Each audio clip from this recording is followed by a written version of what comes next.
আসসালামু আলাইকুম। এই মুহূর্তে পাকিস্তান টিম সবচেয়ে বেশি যাকে মিস করছে সেটা হচ্ছে যে শাহিন আফ্রিদি, বাবর এবং রিজওয়ান।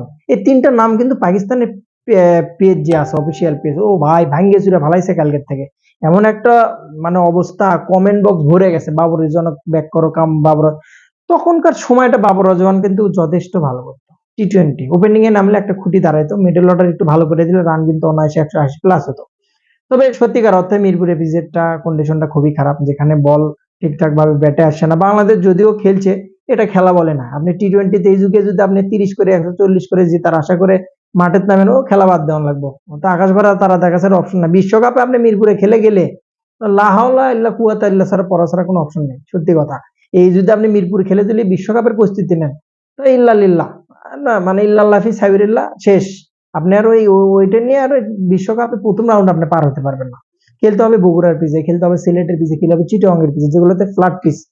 যে পিচ গুলোতে খেললে ভালো রেজাল্ট আসবে, ক্রিকেটের উন্নতি হবে। দেখা যাক কালকে। তবে বাবর রিজওয়ানকে কিন্তু পাকিস্তান টিমে সত্যিকার অর্থেই দরকার এই মুহূর্তে। সালাম আলাইকুম।